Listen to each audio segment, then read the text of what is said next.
Hello, everyone. Hello, everyone. Sorry we're a couple minutes late. Technical issues.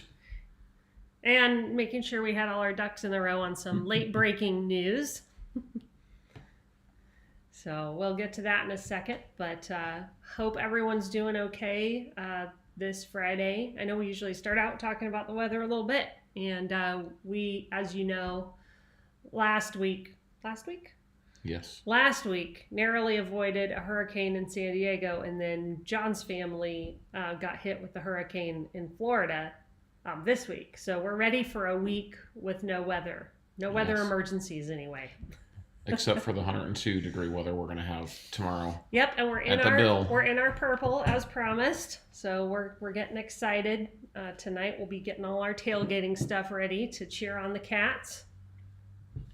Yes, well, looks like we have a few people that have joined us already. Welcome. Who's as we're waiting for a few more to join, who's excited about college football? It kicked off this week. Hard to believe it's September.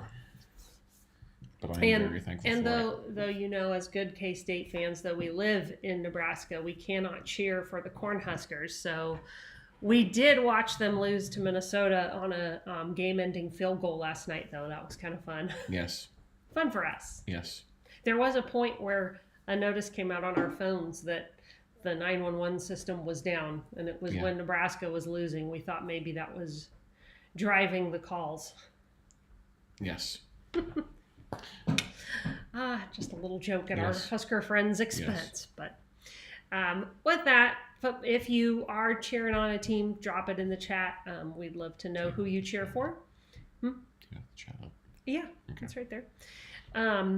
And I guess with that, we'll go ahead and get started on our news. Yes. Our first piece of news is that live TV streaming services could get more expensive. I know they are, right? They could continue to be that way. So let me bring this up, what we're looking at here. And why I'm saying that. Hey, John, with Utah's win last night over Florida, it'll be interesting to see if they're able to win it out and not let USC win in the last season. That's right. I would like to see someone other than the Trojans win that conference. And, Oregon and Washington and UCLA for that matter. So anyway, we've got up on the screen here a tweet, just so you know where this is coming from. So the reality is that why it get more expensive? Well, 60% of Americans have cut the cord now.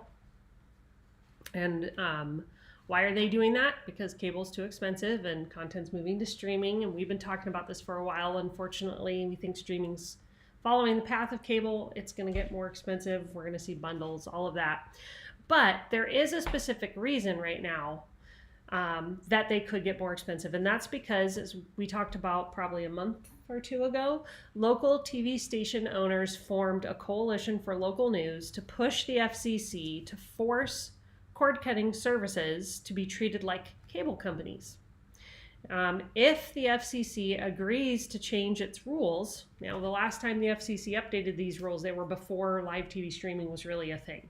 So they probably do need to update them. But if they update them in the way these local TV station owners are arguing for, it would force YouTube TV, Hulu, Fubo, and all the others like them to strike deals directly with the owners of the local networks. And that would require live TV streaming services to pay a fee of $1.23 per subscriber every year. That's a regulatory fee that the FCC imposes on cable TV companies. So see, they want the live TV streamers to have to pay it too. And that's where this stat here is coming from. If you multiply that out across 13.4 million subscribers to live TV streaming services, the fees would add up to $16.4 million. And that's a big number. And we know how they're going to want to pay for that, right? They're probably going to want to raise rates, yeah. And that's something different. I don't want to go there yet. But this is also from that same company. Just to let you know, we do see cable losing subscribers, and they want to try to still claw whatever profits they can, and I guess they want to make everybody else hurt as well. Yeah.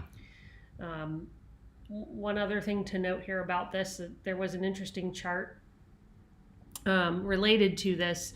You can look at, which services could get more expensive, and that is, sorry, I want to see this a little bit better. This chart shows that diagonal line running across it, the people on the upside of that. Are you getting into a point that's later that we're discussing? Oh, is it? I think it might be. Okay, sorry, Hey, jumping Ginger, the gun. No worries, William. You know what? We'll let John go in. I'm sorry, jump the gun a little on that. He's right. I did jump up a little. Why don't you talk about what's going on with Comcast? Yeah, so the big news, if you've been following it, a carriage dispute, a nasty one between Comcast and Disney, two beloved companies in the cable world. And it is affected, of course, with college football season occurring. That's the big one. But the U.S. Open is also going on. Baseball, so many other sports. And Comcast and Disney, as of I believe it was yesterday, are in a carriage dispute, and it's gotten pretty nasty. And from what I've read and from what we're seeing, Comcast is doing a pretty effective job at making Disney looking like the villain in this. Now, they're both big, massive companies, but this is going to continue to be the case, and carriage disputes are occurring more and more. And this happened last year. Was YouTube TV, I believe, and Sling had issues there.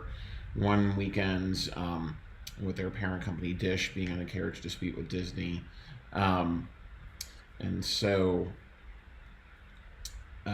Spectrum customers have lost Disney backed channels, and that's roughly like 18 or 20 different sports-centric channels, everything from ESPN all the way down to even channels like the SEC network are being lost. And then 11 non-sports stations it's impacting. From what I read, local stations, ABC stations in like 6 to 10 markets, and these aren't small markets either. It's like New York, Chicago. They're massive cities where they're losing access to their ABC network, which also carries football. And they're, of course, blaming each other. And Spectrum came out saying, we have offered Disney a fair deal, yet they are demanding an excessive increase, which does not surprise me at all whatsoever.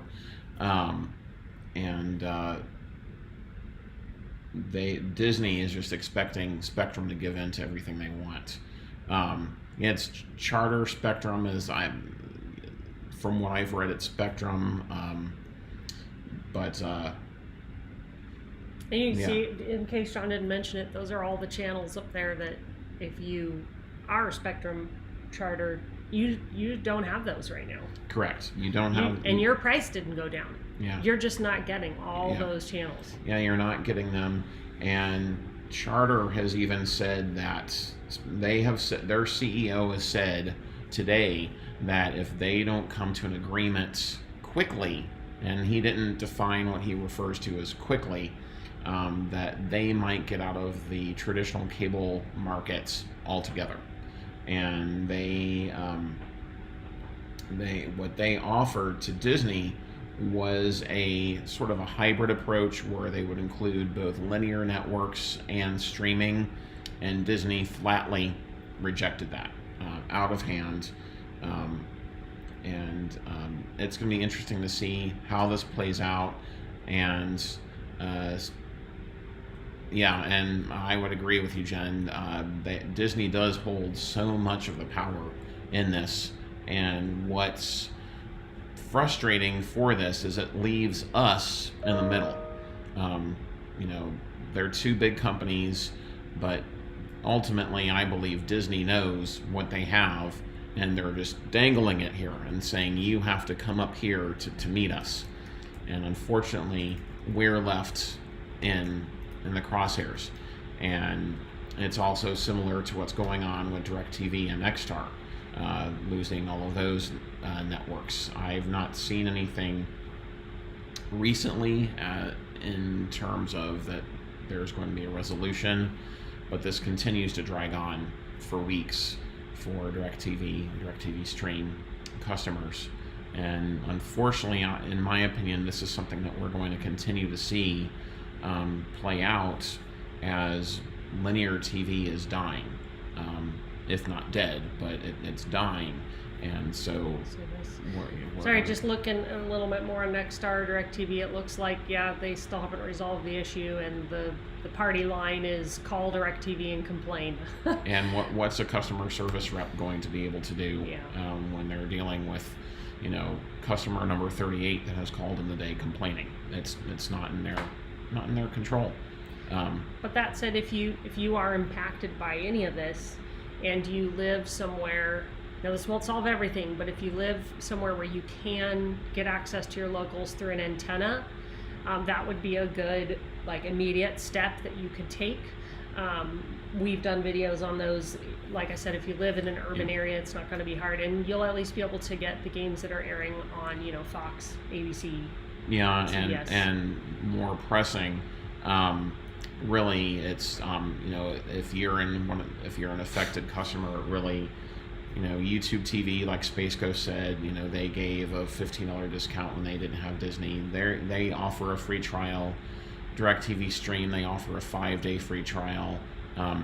Fubo, interestingly enough, this week, and what seems to happen quarterly for them, they're testing, as they call testing, their free trial, and they've shortened it to a day for most people. So YouTube TV is usually at least a week, if not a little bit longer, and DirecTV Stream is 5. So yeah, that's really your best option. So just moving on to our next piece of news, since we're going to stick on prices, and that was that graph I was trying to get to a little too early. So it's not just the live services that could get more expensive. There is a Bernstein research sales specialist. His name is Mark. He's an analyst on Wall Street that is considered pretty experienced with, or works for a firm that is one of the leaders on media research. So, if you're an investor looking to invest in one of these companies, you care a lot about what someone like him has to say. So that's who this is written to, but it's helpful for us as consumers to know. He believes that some streaming services have room to continue to increase their prices without risking people, unsubscribing, so churn. He cited Netflix, Hulu, and Peacock specifically as platforms that could safely raise their rates. And now I'm going to show you on screen here. This is that chart. This is a really interesting article on Business Insider. If you have the time and you want to dig into it, it explains this. I'm just going to kind of cite his finding for us. But he looked at all those services I already mentioned and Apple TV Plus, and he cited a 24% surge across all of them in price. So he looked at how much they've raised their rates. I'm sorry, did you name which services? Disney Plus, Hulu, Netflix, Max, Peacock, Paramount Plus, and Apple TV. So that's a combined package if you were to make your own package. Right. He said if you signed up for all of those, you've seen prices go up 24%. In the last year. Yeah, in the last year. It might have been a little longer than that, but point is 24% versus 3% increase overall in U.S. consumer prices. So if you're an investor, you like that because you're like, ooh, they're charging a lot. And he thinks, and I don't like that as a consumer. I mean, that's kind of striking when you look at it. But he believes that some of them still have room to grow. And that's where this chart comes in. Everybody that's above that diagonal line has already had price increases, and if they're closer to the top up there, like up here, then they don't have as much room to increase without people, saying bye-bye. But below this line here, that's where we're going to start to see companies that have room to grow. And specifically, you see Peacock down there at the bottom. They can raise their rates. This line would indicate go above that line. So if Peacock, which is sitting out over here at around 7. If they say were to jump their prices up to 11, they're above that line now. They might have some churn. They're probably going to test it and see. Could they go up to 14 and double their price? They'd probably lose a bunch of people. You double your rates, kind of a thing. Hulu, just as we know, we talked about, increased their prices, so that caused them to inch closer to that line. And Netflix, which is at the top under this line, they still have room to go up, increase their prices, though maybe not quite as much. That's a lot of data, but I think it helps us see what we've been saying, which is that they're going to continue to raise their rates, the live services and the on-demand ones, until consumers start dropping and saying, nope, it's too much. You've gotten too expensive. I'm not willing to pay this price. And that will happen, but we do have some control over that. But it has to be a lot of people that do that. And where will we go? We could go to fast services. I know John and I were talking about that a little bit. I think that's a potential landing place for people who are tired of the ever-increasing prices. If you're on a premium service, you can go down to one with ads. The streaming services want you to do that because they make more money off of those plans. And if you're on an ad-supported plan and you don't think you want to pay for that, then you could move down to a free ad-supported streaming service like Tubi or Pluto or one of those. And you're going to deal with ads, but you're probably going to be dealing with ads anyway. Yeah. And at least you save some money. Yeah, and Fausto points out that there's a website that tells you, according to your zip code, the strength of your antenna signal. And it's a FCC site, I believe. FCC. It's a governmental agency site that you just put in your zip code and it shows you your nearest towers and basically what local stations you can expect to get. Sort of dovetailing with prices going up. Interestingly enough, Starz this week came out announcing that they were lowering their annual subscription by $5 from $74.99 to $69.99 a year. They emailed subscribers at the end of the month explaining that existing customers will see a change in their price on their next bill. Just took place on August 29th. So when most streaming services are raising their prices, they lowered theirs, albeit only $5 annually. It's not clear why they made the move, but it could be possibly to drive annual subscribers, which might make them more attractive for another media company that might be looking for an acquisition target. And the president of domestic networks at Starz, Allison Hoffman, told TechCrunch via email that as one of the few streaming networks that is actually profitable, we're always looking for ways to drive success for the business while providing great value to our customers. Now, they did raise monthly rates recently from $8.99 to $9.99 a few months ago, but it was their first increase since 2016. So you're looking at 7 years there, which isn't too bad, but it is interesting to see that Starz is, albeit it's a smaller service, lowering their prices to try and entice customers as opposed to we're just going to force put a forced price increase down your throat and give you nothing for it. So it is interesting to see it happen, and it'll be interesting to see, if that does, increase chances of them being acquired by another service like Netflix or someone like that. Hey, Raymond. That was kind of my thought on why they might be doing this. They want to drive more annual subscribers, and that would make them look more attractive to someone who might be looking to buy them, because the things we've been reading, Starz isn't one that seems like it's going to make the culling. As the end of this, a year from now, there's going to be fewer streaming services than there are right now, and it's some of those smaller ones like Starz and AMC Plus and others that are probably going to not make it. They'll get absorbed maybe by a bigger service, and then some of that content will stick around. We'll lose others of it. So wow, $1 a month for Starz. Very nice. That sounds about Very right. nice.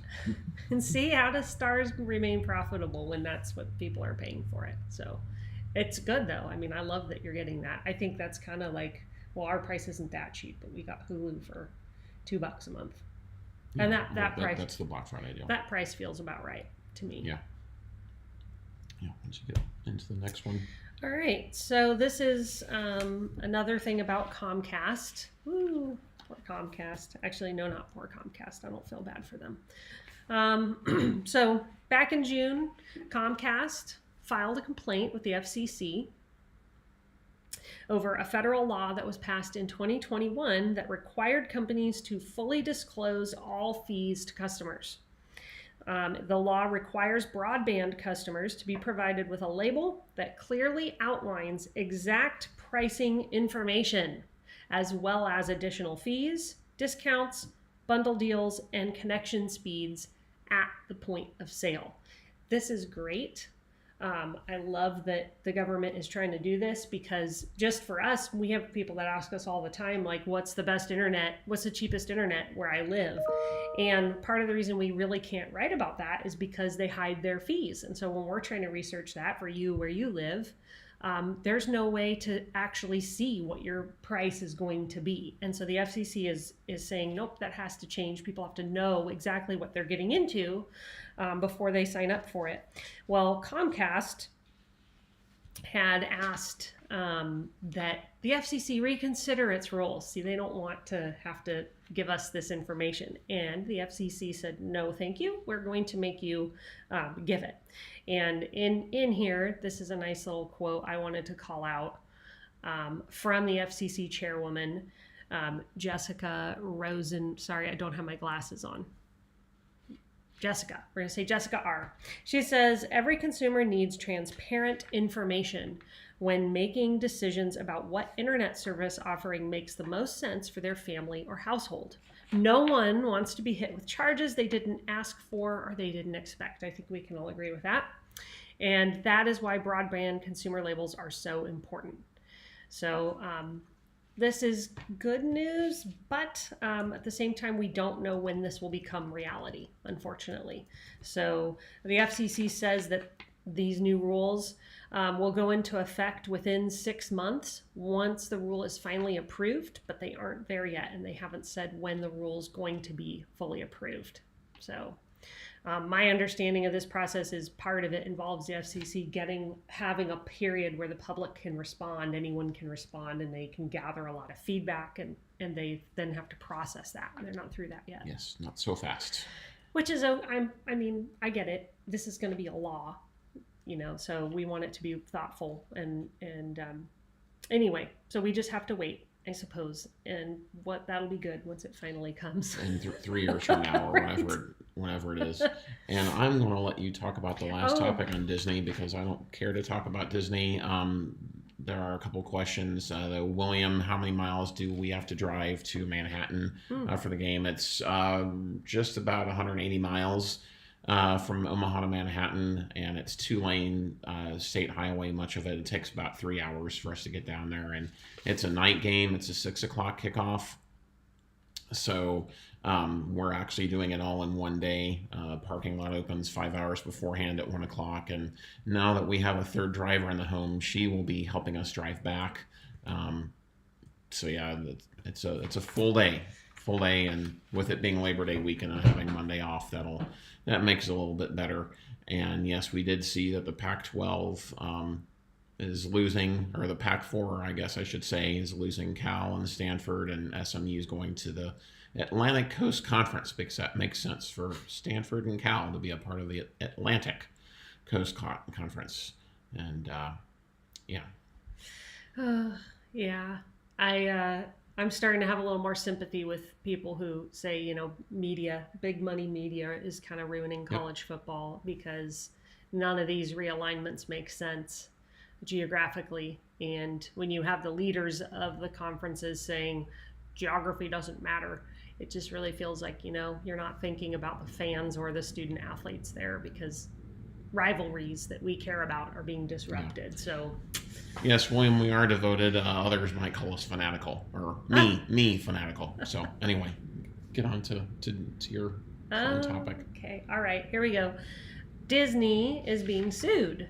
So let me put that up here for us. So Disney stock is right now hovering at its lowest levels in a decade, and this news about its scuffle with Charter and Spectrum is not helping. But the company was hit with another lawsuit from when Bob Chapek was in charge, and now I'm starting to see why they swept him out and brought Bob Iger back.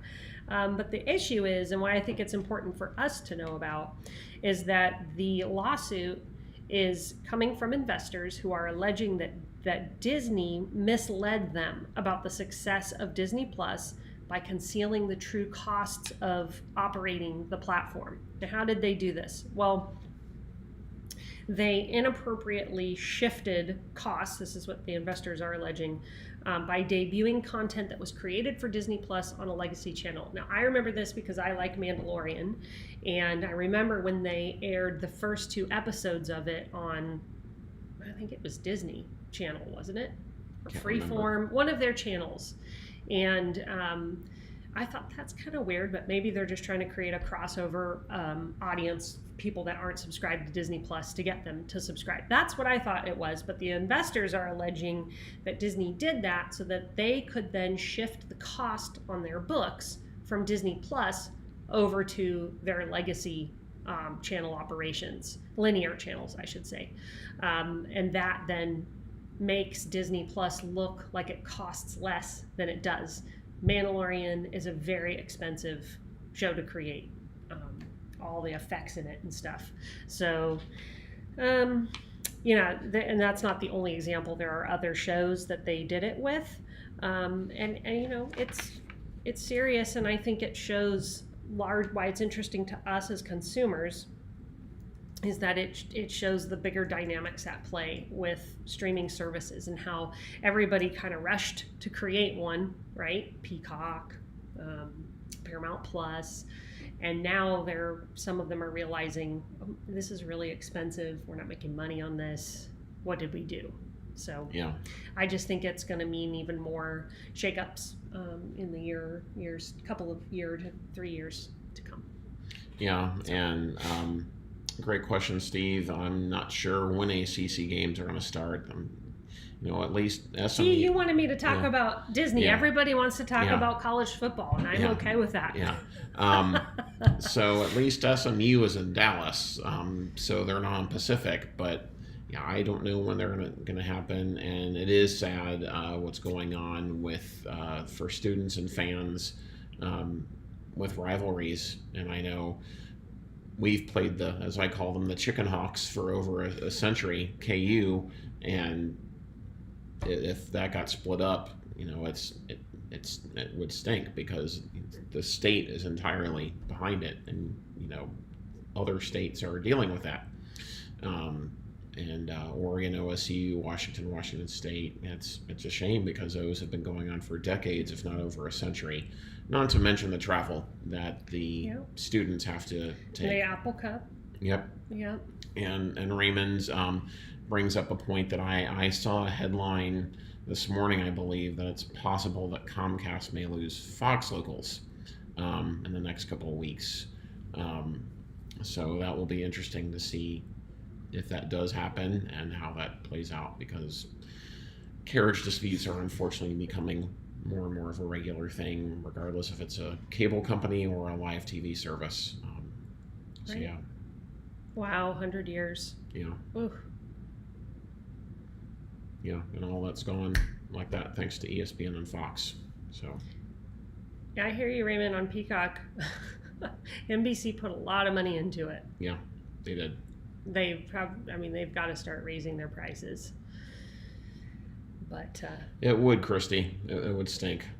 It would stink. Oh, yeah. If we didn't play KU, woo. I wish that Nebraska hadn't left the Big 12, because that was another rivalry that we enjoyed. I know they didn't recognize it as such, but we really enjoyed playing Nebraska every year. So since we live here, it was always fun to see, like, the one time our paper wrote about our team, because it was usually us beating them, usually. Yeah. But, yeah. college football as we knew it is over. I agree. We'll see what it becomes, right? Some people are thinking that these conferences will swell and then they'll split up again because they'll realize we can't manage all this. So maybe it'll, 5-10 years from now, we'll be back where we started. Who knows? Anyway, well, thanks guys for joining us. We're at our half hour, so we're gonna break. Go cheer for your teams. Have a great weekend. Stay great cool. Labor Day weekend. Yep. Have a long weekend, and we'll be back next Friday. Yes. Bye, everyone. Bye.